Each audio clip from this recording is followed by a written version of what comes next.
And hello, my phone nerds out there. It's Orkland Richie, and welcome back to our Wonderland. So I actually was just recording this episode earlier, but I realized that my mic was muted. Whoops! So I have to do another take of all this. I'm This is kind of a weird thing to be saying, but this is a little behind the scenes thing, you know. Uh, anyways, let's continue on with the story.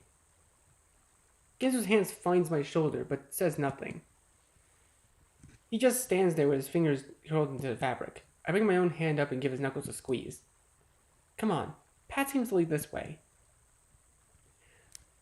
I point past the end of the dock and towards where the valley of the dirt winds itself off and away from the river, bordered on either side by more trees. Yeah, but Ginzo's voice lacks the usual vivacity. Vivacity? I have no idea what the word is still. We start our trek away from the river without another word, just the two of us walking down a dreamlike path in a world of fantasy with no idea where to go or what to expect next.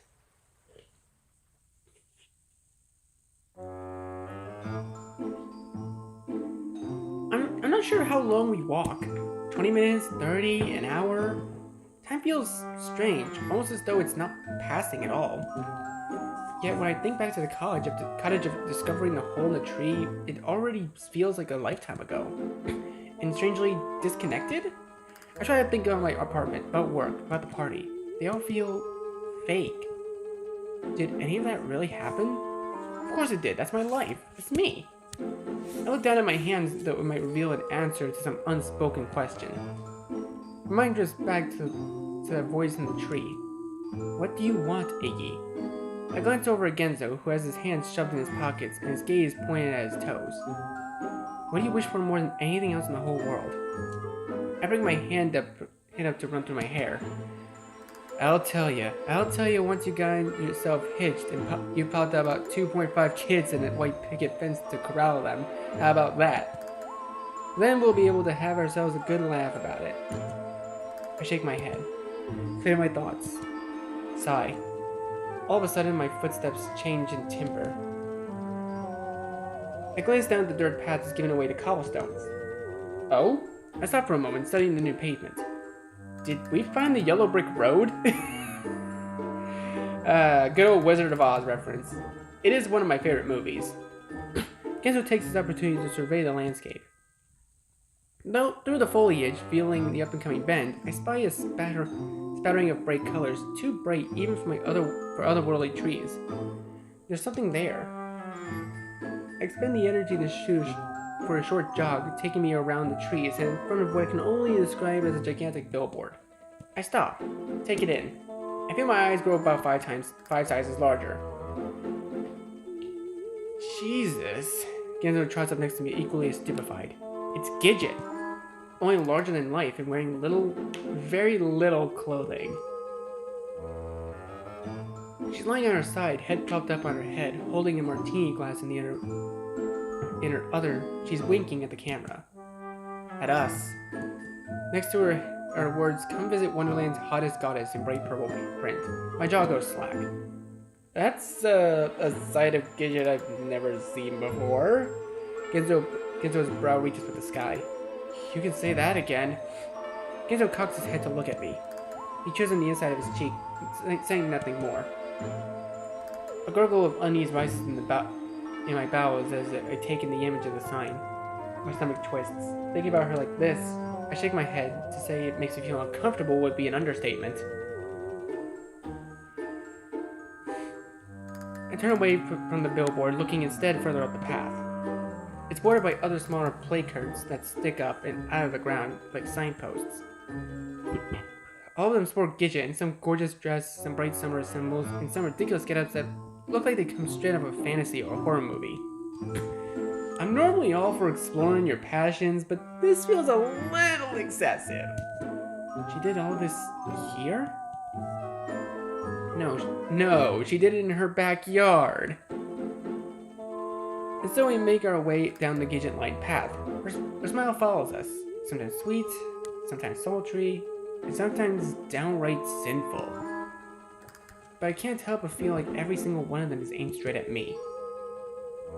20 placards later sees us at the entrance of a small village. I survey the quaint little white and dark wood cottages, the puffing chimneys of curving cobblestone, rows of vein-dappled walls. I remember this, though not quite as clearly as the kiddie cruise, more like an out-of-focus snapshot. And ice cream. Somehow I definitely remember eating ice cream here before. Could really go for a hot fudge sundae right about now. Genzo scratches his belly. Pushing the thoughts of sweets out of my head, I started down the main road. For once, we're not the only ones here. People are milling about, walking from building to building. But none of them so much as glance up as we look around. I round the next corner and stop. A crowd is gathered outside of one of the most ornate-looking homes. It's a good 15 to 20 of them, though they whisper amongst themselves occasionally. Their attention seems fixed on the door. You see Miss Glamour Shots yet? Genzo sidles up next to me.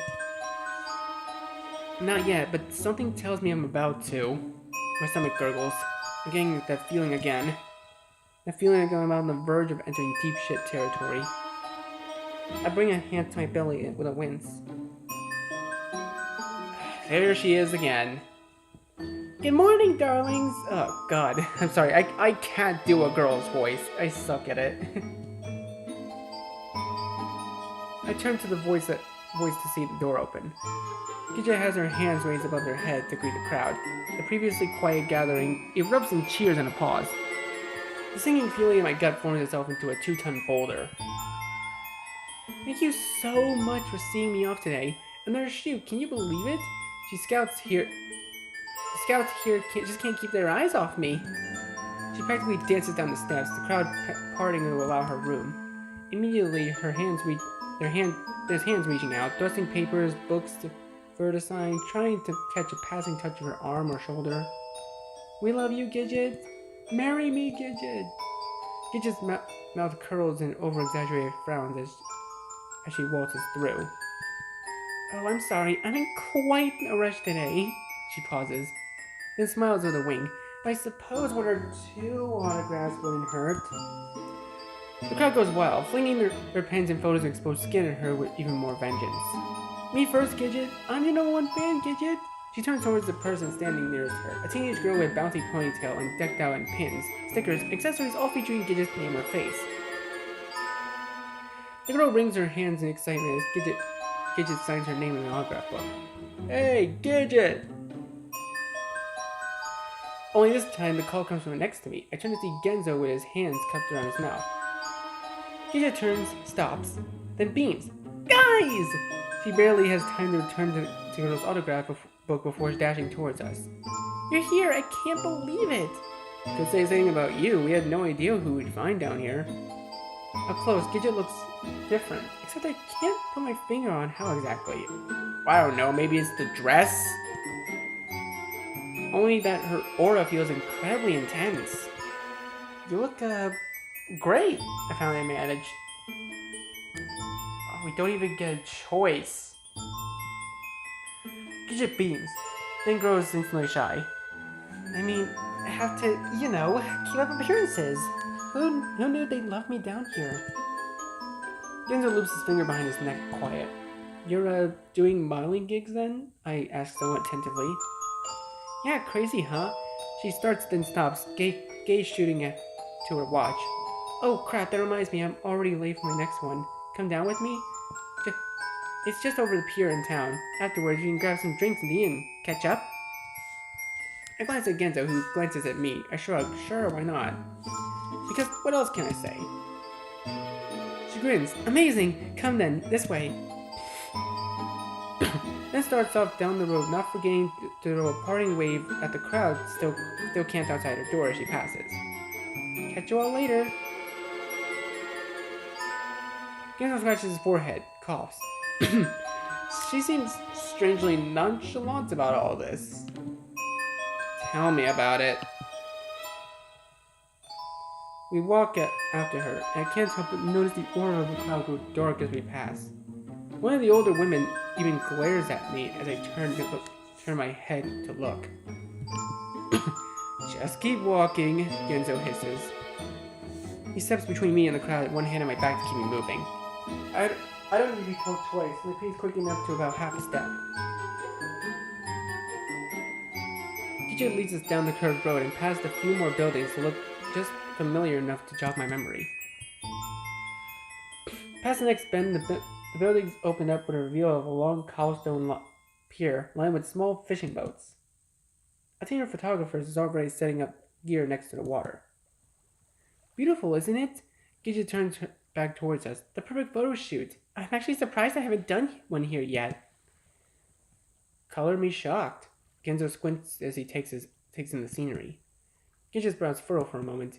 Then she returns to her cheery self. Feel free to look around during the shoot. I don't think it'll be that long. She takes one last look at us, then dashes off towards the crew. Please tell me I'm not the only one weirded out by this whole thing. Yeah, it's something else. Something fucked up. Why the hell is she down here playing dress up like it's some kind of game? Well, it is what she wanted. Yeah, and I wanted every day to be $6 buffet night at the steak and bake, but you don't see me rushing to bend the rules of time to my will. I don't respond, instead biting down on my lip, watching the crew finish setting up. The shoot starts and Gidget is on fire. I've never seen her look so alive, so happy, having an absolute time of her life. They start with a few shots with her back to the boats, then walking along the pier, sitting atop the railing, gazing out across the lake. Despite her constant smile, I can't stop feeling an unease crawling at my belly. Why is she here? How can she act like this is normal? No sooner has that thought entered my head than Gidget glances up, beams, and begins waving me over. I pause, unsure, point to myself as though she could be talking to anybody, pointing to anybody else here. When she nods, I shuffle over awkwardly. She jumps down off the railing in my approach. Join for a shot. What? My voice cracks. Yeah, come on, just for fun. Her arm sneaks its way around mine, and I feel her tugging me towards the camera. Besides, who wouldn't want to shoot with this handsome stud, huh? I throw a look of helplessness back at Genzo. His face is blank. Seems like I'm on my own then. I allow myself to be dragged towards the railing. They position us on the other side of the little blue sloop, the sail flapping gently in the breeze. I don't even have a chance to ask what I'm supposed to do before the camera starts snapping like crazy. How many pictures are they taking? 100 a minute? The first 500 or so are just gonna be me looking like a deer in headlights. Fortunately, Gidget knows what to do. She grabs my arms and pulls me close, taps my shoulder to get me spinning around. I blanch at first, then smile when I realize it's her, and laugh. She gives me a playful shove, gets me moving, points towards an especially oblong cloud in the sky to get me looking skyward. And all while the cameras shoot. This is how it works then, is it? Hope that one or two of these 1,000 shots actually look decent. Gidget laces her arms around mine, pulling me back in and plants a kiss on my cheek. I recoil instantly. Oh. Hot. My face feels hot. Almost like someone stung me with a poker. My stomach twists in discomfort. I grimace. Something Gidget doesn't miss. What's wrong? Her brows furrow. I shake my head. Nothing, sorry. My stomach did something weird there for a second. I'm just not feeling super hot right now, I guess. Oh? Go take a rest then. I'm almost done here. Then we can head back. Yeah, right. I nod somewhat apologetically and scoot out of view of the cameras. Once clear, my stomach slowly normalizes, and I take off my glasses and give my face a few good rubs. You alright there? Genzo slides up next to me, face clouded with worry. You look like you're about to pass out. Fucking pale as a ghost. And I mean worse than usual.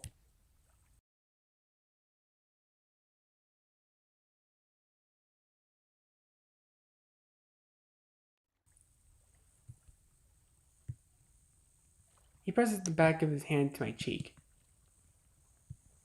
Oh, what do we do?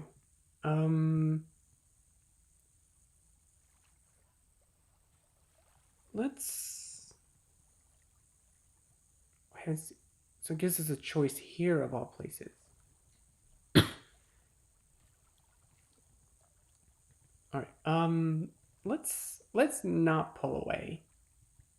I mean, I'll probably go back to this decision at some point. Oh, actually, see, I actually do have a save already for... Okay, honestly, I actually have seen this choice before. I had an episode recorded, but I realized my OBS for my mic was muted, so I had to re-record the entire thing. So again, a little more behind the scenes stuff. So I already have a save to go back to this choice whenever I need to. So let's not pull away. I'm fine, really. I shake my head, but don't pull away. I think everything's just starting to catch up with me. You want to sit down or something? Genzo sweeps his gaze across our surroundings. Come on, there's a bench over there. Oh, sure. I certainly wouldn't mind sitting down. I just need a few minutes to collect myself. I follow Genzo towards the bench and sit down with a somewhat languid plop. Genzo follows suit beside me. I glance up at the first, just in time to see Gidget watching us. Her face is strangely dark. I quickly lower my gaze, focusing instead on my own hands. Quite the setup they got there. Genzo muses as he watches the crew work. I'm not really listening, though. I got my eyes closed, just taking in the surroundings of the water in time with my breath. It feels good to shut things out, even for a moment. You remember much of this place, Eggs? I sit back up and open my eyes. Genzo's leaning back to look at the houses behind us. Only kinda, then, like, bits and pieces, I guess. We definitely went to the bakery more than once. He points towards a small, cozy-looking cottage just up the street we came. I remember the little old lady there gave me extra cookies, said it'd help me grow. Well, now we know that was a lie. A laugh. He keeps going, finger bobbing in the air as if pointing at something in his memory. Wait, remember? Orlin got stuck on top of that wall and was too scared to climb down? I see the wall he's pointing at, one separating the trio of houses from a miniature garden out back. Weren't you the one that dared him to climb up there in the first place? That stupid fucker. I still can't believe he did that. You were pretty mean to him. That was pretty funny. So just like the last choice, I actually do have a save for this one as well. Let's just go with that. Let's just go with that was pretty funny. I mean, I'm guessing it was kind of funny in a way. I have to admit, that was pretty funny. I bite down on my lip, but as a chuckle threatens to escape my throat. And those big eyes he had back then looked like a deer in headlights. Right? Spineless then, spineless now. What a wimp. But even as I'm laughing, I can't feel but guilt curling up my soggy clump of yarn in my stomach. Why is that funny? I can remember it now, becoming clearer the more I think about it. Orlin cowering atop the wall with his hands clutching at the rock and his knobby knees shaking. And all of us on the ground just laughing and calling out at him. I shake my head, returning to reality just in time to see a crew packing up their things. Gidget comes bounding over to us. Iggy, we're done. She grabs my arm and pulls me to her feet. Come on, let's head back. They love me at the end. They'll give us free drinks. Sure, is about all I can manage to say as she loops her arm around mine.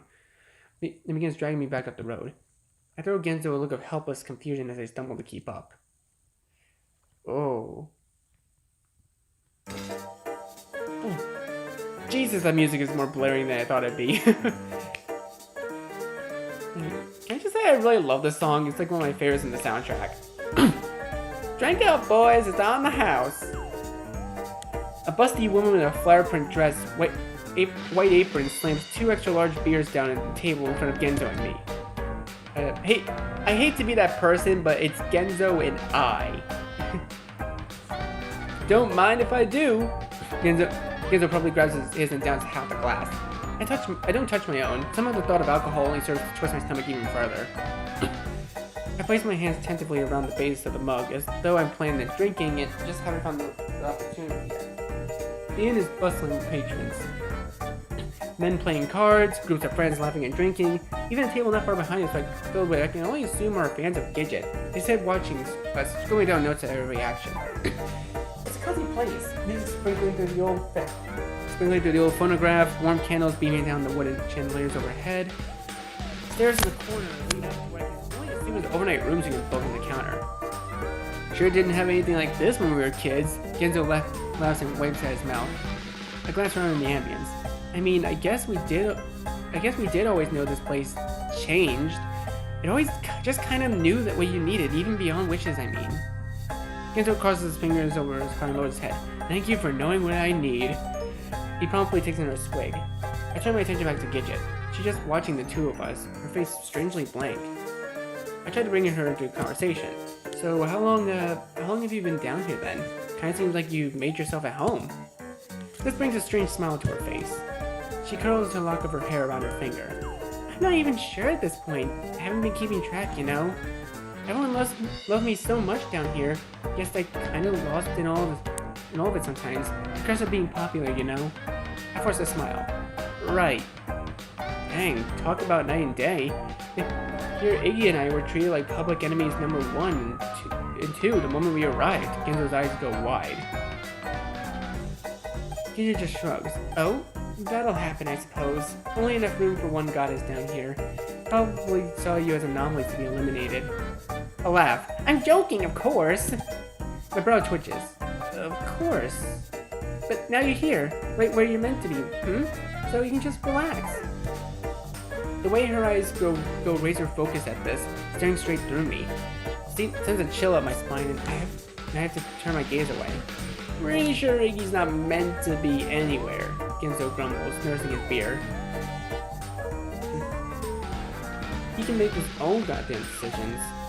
Is that so? Didn't seem like you were giving him much of a chance to make his own decisions earlier. What are you talking about?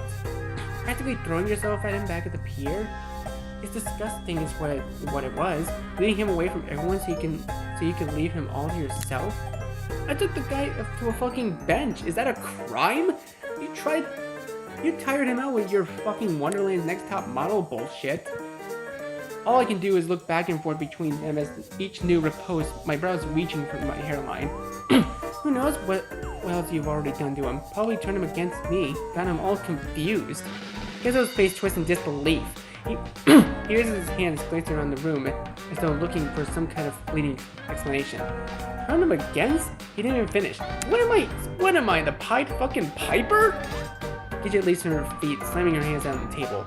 Do you even know what I've got to go through? What I've had to do? The sacrifice I've had to make? What have you done? What have you done, Genzo? You're nothing but a drunken loser who never went to college.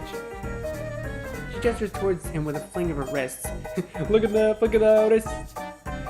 I mean, just look at what you've done to yourself. How can you take care of yourself, let alone someone else?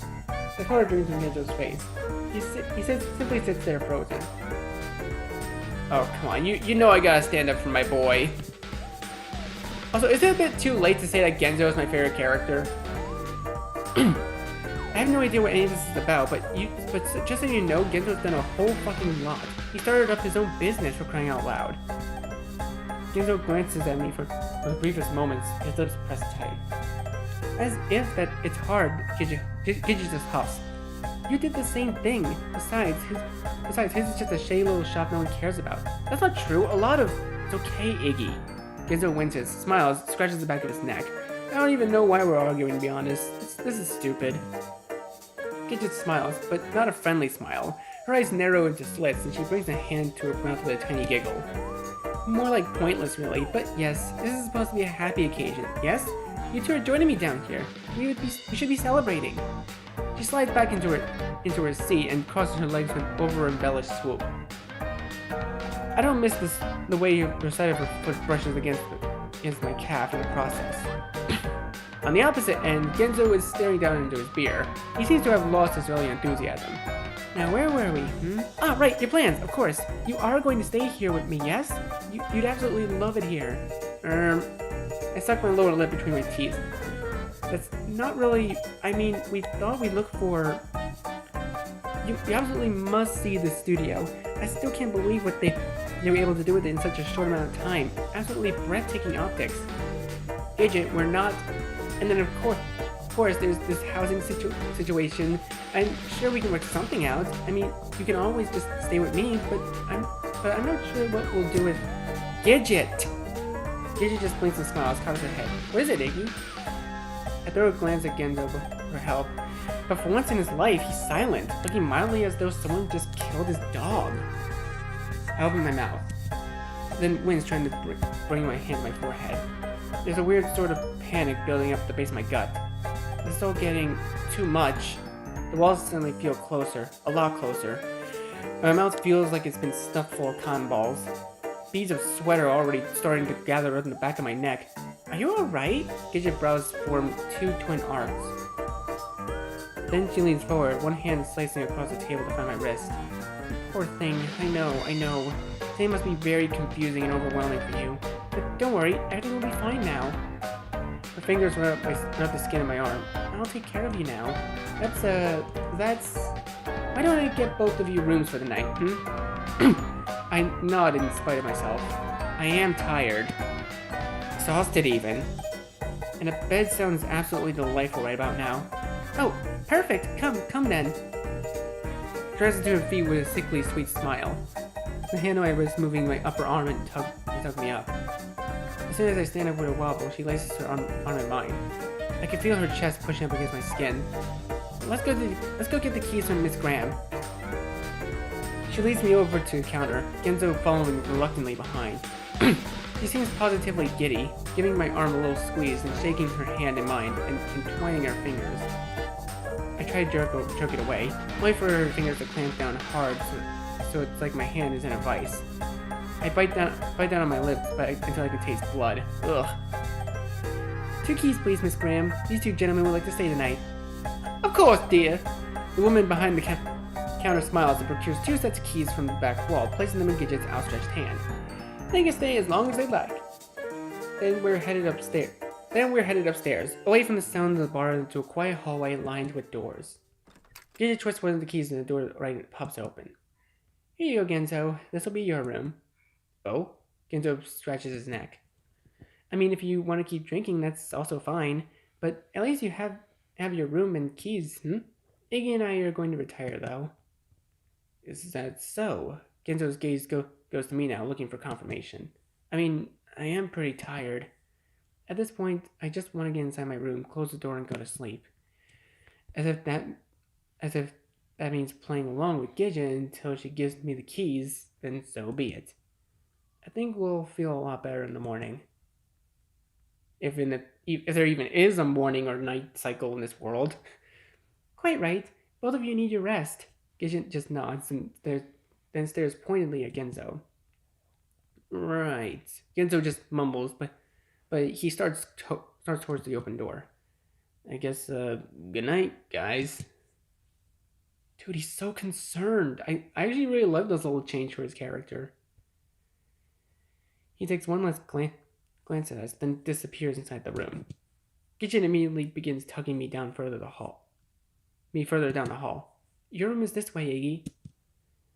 Thank God, I'm just about spent. I can only imagine.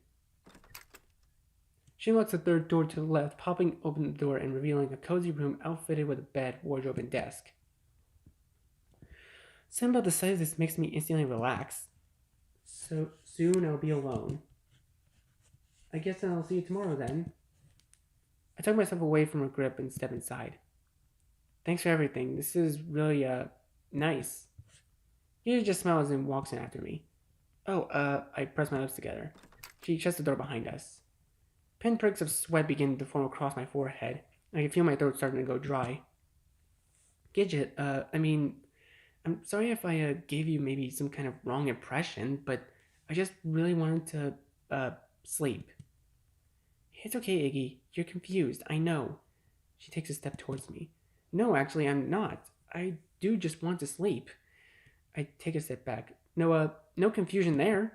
I raise my arms in what I hope is a harmless gesture of comical misunderstanding. Gidget just shakes her head. There's a strange look of pity in her eyes. Oh, Iggy, you poor thing. But it's okay. You're with me now. Everything's going to be just fine.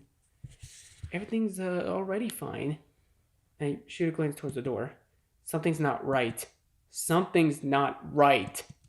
Or at least it will be tomorrow, after I had a good night's sleep in this bed, all by myself. I start sneaking in the direction of the door slowly and carefully. I'll train you, Iggy. Rebuild you up from the ground up. Then you won't have to be confused anymore. You'll know exactly what you want. Oh god, she's going all yandere on me! Oh no! She brings her hands to her cheeks and smiles. That smile. There's something wrong with it. Something that shakes me to my very core of my very being. The tension of oh my god, is this a yandere theme or something? It sounds familiar, I just don't know from where. The tendrils of panic tickling in my diaphragm suddenly clamp around my heart, and I feel the air leave my lungs. I need to get out. I need to get out.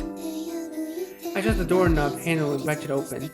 But what greets me on the other side isn't the empty hallway. Instead, one of the eager smiles, hungry eyes, and reaching hands. Oh, it's these guys! They were zombies before, weren't they? A group of fans from the table downstairs. They're crowding the door. Second door is open, and they come pouring inside. What the fuck? I jump back. But they come too quickly, too many of them, practically fighting over themselves to come at me. They grab my arms and legs, latching onto my thighs, toppling me to the ground with a dull thud. As much as I fight and kick and push and shove, I can't get them off. I can't get them out from under them. Oh, you're too kind, darlings. Gidget's smile stretches across her entire face now, and she bites down almost hungrily on her bottom lip. The best fans a goddess can ask for. Oh, she's crazy! Look, I know I said Orlin was crazy in the first arc, but my god, this is even crazier. This is the worst. She sighs in barely restrained delight. Raise him up for me, would you? I want to see his face. Her arms clamp down on me, begin tugging and pulling me up away from the floor. I feel my arms get yanked back as a new pair of hands grabs my curls and twists my head upwards. Beautiful. Another sigh. Gidget's face is flushed and pink. But perhaps too beautiful, yes? A frown. That's why others want to take you for their own. We can't have that now, can we? You're mine and mine alone, Iggy. She giggles and dances off towards the desk. When she returns holding a pair of scissors. Oh, come on, not this again. Gidget, please, we can But another joke in my head cuts my words short. Tears spring to my eyes as I grit down my teeth. Too beautiful. What can we do about that, Iggy? She practically sings. With a flash, she reaches forward and grabs a chunk of my hair, twists it upwards painfully. Let's start here, shall we? She begins to cut. She slices at least it's my hair and not my fucking skin. At least it's my hair and not my fucking skin. Oh, I hate this dude. She slices the blades of chunks of hair to great greely handfuls, laughing and squealing as the severed curls fall to the floor. Her head is wrenched left and right, her fingers tugging and pulling as the scissors snap and send more of my errant pieces flying. She suddenly stops, grabs my cheeks. Beautiful. Oh god, she's going full Jeff the Killer on us, guys. Stares into my eyes, face practically radiating heat. Beautiful. Oh god. Then smashes her mouth against mine with a bruising kiss. In that second, I can't breathe, can't see, can't even think. She moans, sucking on my lips and gums in my tongue. Ugh. Yeah, I kind of want to get away from Gidget now. I kind of don't like Gidget. Least favorite character already. Then as quickly as she started, she pulls away and breath hot. Too beautiful. She reels her hands back and backhands me across the face. The impact sends my head reeling and starts dancing around my eyes. Her hands go back to my cheeks and with the red and bump forming across the skin. beautiful color. He slaps me again, harder, laughing and squealing. My face is burning and throbbing. More color. Jesus Christ, dude. She grabs my cheeks, clawing them and digging her nails in the skin and pinching, clamping the skin between her fingers. Oh god, no, stop, dude, no, come on, man. Her thumb's going through my eyes. Oh no, stop it. My head snaps backwards. Fuck, it hurts. Deeper into the socket, sticks in my brain. It hurts. I open my mouth, but with a noiseless scream, as every nerve across my face, my scalp sends electric shock straight into my brain. Oh, don't tell me I'm actually gonna die. There's suddenly a knock at the door. Gidget loses grip, loosens instantly. My head slumps downward. I can't see anything at first. Everything is black. And slowly the light returns, blurry, warped, and red. Filled with red. The hot liquid seeps from my corners of my eyes, glide down the string of my cheeks. Huh? Hey, Iggy? Just wanted to check if you're doing okay. It's Genzo. My muscles snap into motion and instinct, my head rising and lips parting. But Gidget's arm slams against my face before I can get out a sound. Her palm finds my mouth, and she reaches my head towards her body. Everything's fine, Genzo. Iggy's already asleep. He was so exhausted after our activity. I blink against the tears and blood pouring from my eyes, struggling to breathe.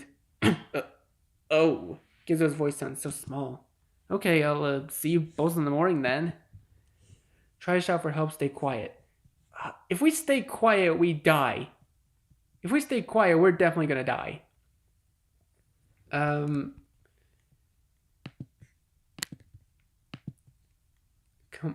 Come on. Shouting for help helped before, right? We gotta shout for help. Come on. He's leaving. I gotta do something. I've got to do it now. Otherwise, I don't give myself a chance to complete that thought. Instead, releasing what little strength I have left in one concentrated burst and twisting against Gidget's grip. I sudden move and throws off her guard. Because the next second, I feel a cool air of freedom on my lips. Genzo! I belt out. Genzo! Help! I jerk backwards before I have the chance to finish. Gidget's fingers clamp so tightly around my jaw. I swear her nails are liable to pierce clean through my cheeks. It's silent for a moment. Then, was that Iggy? I clench my eyes shut, willing him to stay, willing him to try to press further. Gidget just laughs, clearly doing her best to stay cheery. Oh, the poor dear, having nightmares is all. Must be reliving one of your horrifying encounters. She retches my head back with a painful twist for emphasis. Okay. Oh, okay. Make sure he gets plenty of sleep, yeah? He looks exhausted. Oh, of course, I will. I'll take good care of him. A pause. Okay, good night then. Come on, Genzo, are you kidding me? Gidget doesn't bother responding this time. I see her listening for him and walk away before she finally releases her grip. I choke, cough, and stretch my jaw. Before I even have a chance to fully recover, she backhands me across the face. You little bitch! Her purple eyes have shrunk to the size of pinpricks in her sockets, her eyes clouded with rage. She grabs my hair with an agonizing twist, jerking my head backwards. But even as she glares down at me, her face is already softening. She sighs, her lips curling into a smile. It's okay. You don't know any better. She bites down on her lip. But that's what I'm here for. To teach you. She moves back and gestures towards the floor. Her hands respond by pushing me down on my back. I don't have enough energy for more than half-hearted squirm as they hold my arms and legs down against the polished wood. Oh, God, no. Don't you fucking dare. If she cuts my neck, I'm done. Gidget crawls on top of me, scissors in hand. She straddles my waist. I feel myself start to shake as she leans forward, chest flush with my own. Sweet little Iggy. It's just too tempting, isn't it? Being naughty. She runs a hand through my hair that glides it down the side of my face before gripping my jaw. She squeezes it, sending my lips into a comical pout. Shh. I know. I'll make it easier for you. Then you'll never be tempted again. Her face has monopolized my vision, my smile searing itself into my brain. She squeezed harder, popping her jaw forward with a snap. Then quickly reaches inside with the other hand, pinching my tongue between her fingers. Don't you fucking dare! No. Do not cut off my tongue. I swear to God, if she cuts off my tongue, I'm done. Gidget. I try to scream. My lost energy comes back in a flash of adrenaline. I'm struggling, scoring, pushing against her. Her fans hold my arms and legs down tight. My vision quickly blurs with tears of frustration. Don't worry, this will only take a second. She sighs almost lovingly, face flushed. Then brings the scissors up. Oh no! It snaps the blade down around my tongue. No! Oh God, no, I'm done. Oh, I'm so done with this. Was I supposed to stay quiet? It separates with a revolving squelch. The pain is immediate. My back arches as a strangled cry wrenches itself from my throat. My tongue.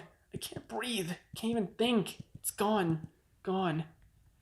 Blood fills my mouth, bubbling over past lips and choking and hot. At least they didn't actually show it happening. Oh, God. Oh, I would not be able to take the sight of that. I cough, send giant clods down my chin and across Gidget's face, but it only delights her further. She holds a fleshy pink triangle with a giggle, giving her a playful flick. There? See? Now I won't have any more incidents, But I'm past even understanding what she's saying at this point. I gurgle, retch, a low groan shudders and lungs up my throat. Another cough, the blood is everywhere now. Coating my cheeks, dark, thick clumps and rolling down my chin and neck. My groan builds, low and guttural, and punctuated by hacking sputters. I think Gidget's smile fall. Her eyes flash, and she jerks towards grabbing my soggy collar. Shut up. It doesn't hurt that bad. But I don't shut up. I can't shut up. My whole face, my whole head feels like it's being zapped with 1,000 volts again and again. The bloody stump of my tongue continues to pump out blood with painful pounding pulses. Jesus, try saying that 5 times fast. The echo in my brain. Shut up, shut up, shut up. You're supposed to be quiet now. She slams my head back. She slams my back to the floor. I mean, you kind of just cut off a guy's tongue. They're not gonna be quiet. But all that does is expel more gooey clots from my mouth. My moan continues, morphing into a hoarse wail. She looks panicked now. She sits up, looks towards the door, looks at me, looks at the scissors. Then with a throaty cry. Oh, Jesus Christ! Stabs the scissors straight into my temple. Oh, God. My body goes stiff as a rod. The moan stops. I don't feel it. I don't feel anything. Just pressure. Enormous pressure on the side of my head. The tears return, filling up my sockets and vision, warbles to indecipherable blobs. I'm sorry, Iggy. I can't make out Gidget's face anymore. Its dark shadow moving closer and closer. But you just wouldn't be quiet. She tugs the blade back out with a bloody pop. My brain is gonna spill out on the floor. Oh God, this is a bit too dark for me. I can't even cough anymore. But at least now you can be with me forever, Gidget's voice coos from somewhere in the darkness. I'll take good care of you, Iggy. I feel her hand on the side of my head. One of her fingers begins wriggling inside my weeping hole. That's when my eyes finally roll back. Everything goes dark. Oh, come on. Was I actually supposed to be quiet there? Come on. There's no way I could have died from being quiet. Unfortunately, you were skull searched. But they have always had a trepanning is... But they have always said trepanning is good for the brain. Last choice, please. Okay, so I'm supposed to be quiet at this point? Wait a second. Heating my temple. I feel like I've tried this before. But I can't let him leave, can I? He may be my only way out of this. But anyways, stay quiet instead. Oh, God. I feel like both of these are a death route at some point.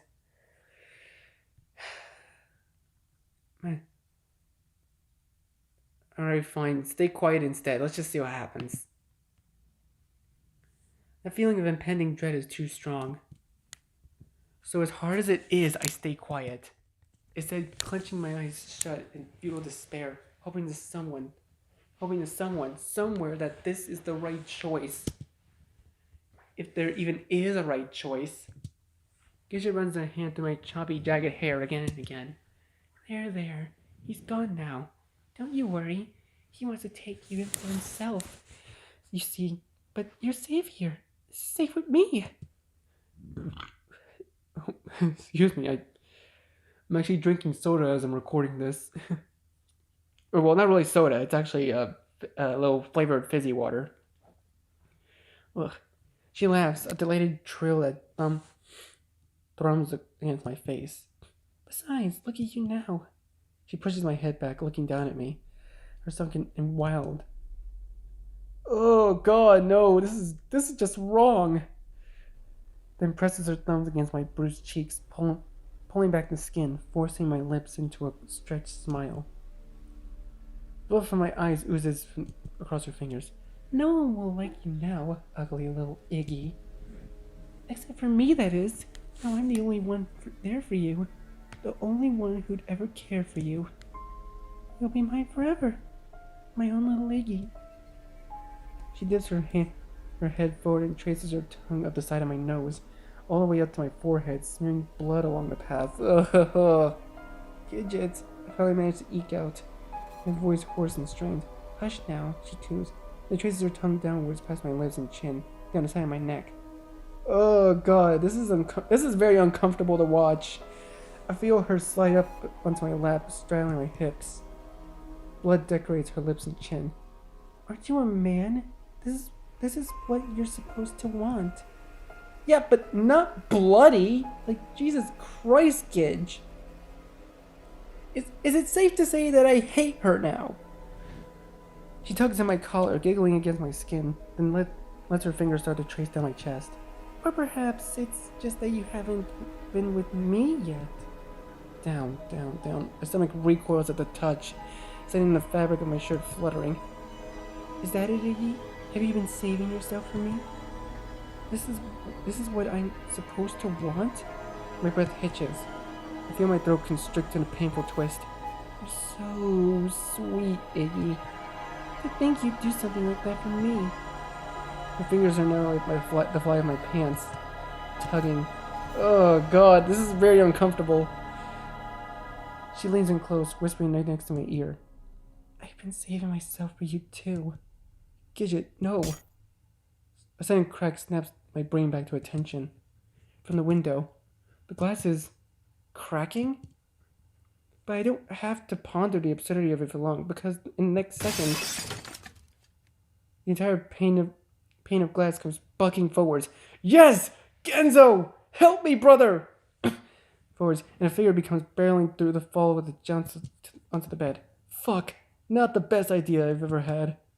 Genzo waves down the glass shards, littering his arms and legs, only to freeze when he sees what's happening in the middle of the room. What the fuck? He just spins around, blood dripping down her lips and face twisted. He's mine! She stumbles to her feet. You can't have him! Then lurches towards him. Genzo looks left, then right, frantically searching. He yanks his cap off and uses it like an oven mitt to grab one of the larger shards of glass atop the bed, wielding like a dagger. Gidget crawls up on the bed, growling and snarling and reaching towards him. He responds with a slash that slices through her arms and hands, blood splattering against the walls. Oh. But this doesn't seem to hinder her.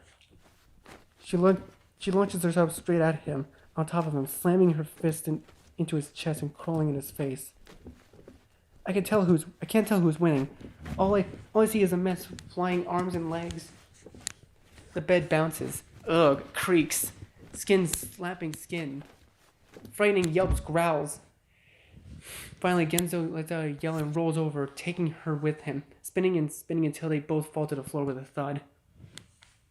Gidget suffers the brunt of it, her head cracking against the floorboards. Oh, God! And Genzo takes the opportunity to grab her and yank her to her feet and position the shard of her just beneath a glass just beneath her throat. Oh, throat things make me uncomfortable, dude. I actually kind of like how Genzo's being clever, like using the cap as a bit of a mitt.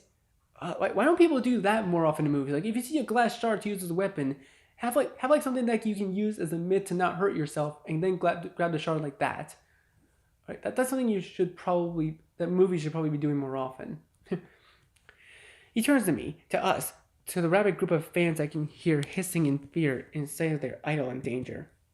Let him go, Genzo's voice is strangely calm. He presses the tip of his glass shard to Gidget's neck. Let him go or I'll kill her. There's a moment of hesitation or of uncertainty. But then I feel the bruising grips of my arms and legs begin to loosen, to fall away. I slump on the ground with a cough. Now step back. Another jab of the glass. When they don't move, he takes a step forward, reaching Gidget tighter in his grip. I said step back! The fans finally do as he says, hissing as they retreat to the far wall, almost like cornered snakes. Gidget laughs, a low, throaty chuckle. Aren't you sweet? The gallant savior. But we both want the same thing. He shakes her so hard her head snaps back with a jolt. Are you done? This is met with another giggle. Then, Iggs, can you walk? I stumble to my feet, head spinning. My vision is still blurry, but I nodded all the same, limping towards him. Genzo must get a good look at me for the first time, because his eyes go wide with concern. Fuck! Oh, Iggy, sweet little Iggy, you don't want to leave me, do you, Iggy? Gidget coos. Genzo ignores her and nods his head in the direction of the door. I take the hint. You know, Gidge, this has been great and all, but I think we're gonna have to take a rain check, Genzo says. Then shoves her towards the bed and takes off. Go, go, go, go, go, go, go! The two of us go streaking out the door to the back alley, even as Gidget's laughter pierces in silence behind us. I'm coming for you, Iggy! Just you wait, you will be mine! Another shriek of laughter. We make it to the stairs and stumble down the first floor. The music is still playing, the patrons are still imbibing? I have no idea what it said. They look up as we race and shove our way through. Just when we make it to the door, Gidget appears at the top of the stairs, pointing down at us and flanked by our groupies. Get them, you idiots! This is an order from your queen! Shit, shit, shit, shit, shit! We practically fly outside out of the night air, the sound of the mug slamming and the chairs scooting right behind us. Wait, the last arc, Gidget dies. So wait, we're trying not to kill them? To the pier, come on! Genzo yelps and beckons me off to the right. I go careening after him, staggering and lurching, one hand to my head to keep the world from spinning. Around the next corner, my legs twist over themselves, give out, and send me face first into the brick. Fuck! Genzo runs back, yanking up on my shirt, tugging at my arms. He must do some mental calculations at this point as he looks behind us. Because in the next moment, he's got my thighs and has me scooped up over his shoulder, huffing and puffing and dashing down the street towards the pier as I hold him on for dear life. It's a good thing you're light as a stick, he gasps out between breaths. We don't have too far to go, just down the winding road. But already I can hear footsteps behind us, lots of footsteps, and shouts too. I don't dare to look up, instead keeping my eyes clenched shut, my fingers clench to the fabric of Genzo's jacket. Once I hear the gentle slap of water, I know that we've reached the pier. Genzo stops momentarily, turning first right, then left. He starts forward again, towards the edge, towards the water. You're gonna have to jump for me, Iggs. My heart skips a beat, but I brace myself all the same. The next instant, Gidget drops me on the ground. I look forward just in time to see a little blue sloop of earlier. Genzo already at work on the rope, keeping it tied to the dock. I should have just jumped in, no questions asked. But in one overly curious moment, I glance behind us. I instantly freeze. The whole town is racing down the road after us. Their feet slammed against the brick, arms raised and shouts and yells and whoops and hollers ripped from their throats.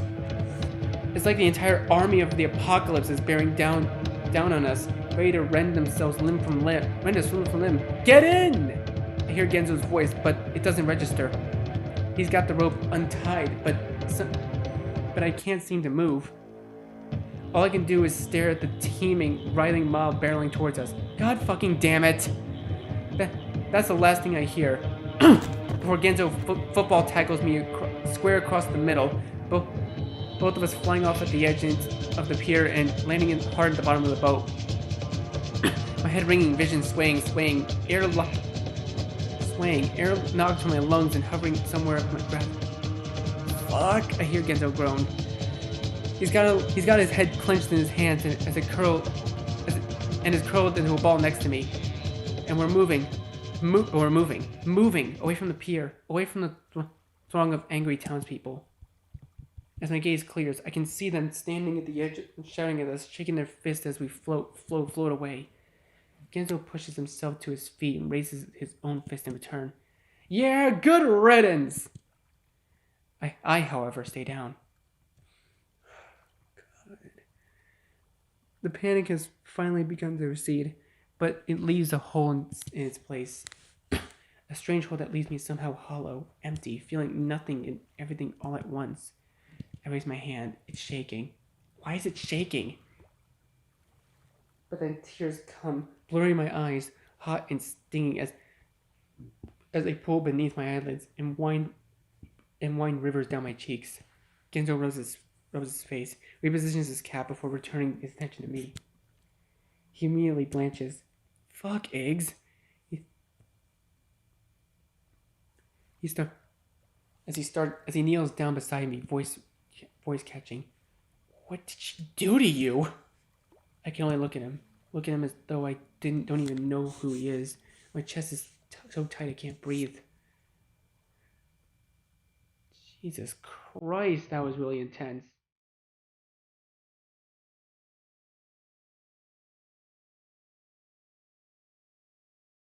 Genzo cleans me up as well as he can, using water from the lake to wipe the blood on my cheeks and dab my eyes. I can't even imagine what I must look like. And my vision still seems off. Everything has a sort of hazy outline to it. It's hard to focus. Then we try to sleep. There's nothing else to do. Nothing but float. Okay, I think I'm gonna leave this episode here for now, guys. Oh god, that was brutal. I'm not gonna lie. Oh god. Is it safe to say that I hate Gidget now? Like, she was fine in the beginning, but like, I don't know. I don't like her now. She's just gone insane. She's gone full yandere mode. I don't like it. I really don't like it.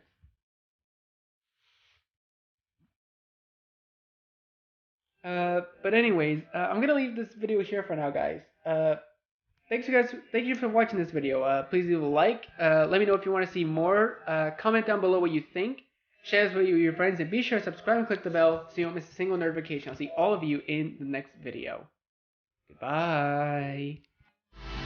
You say you wanna try, but you never do. Sugar, there's a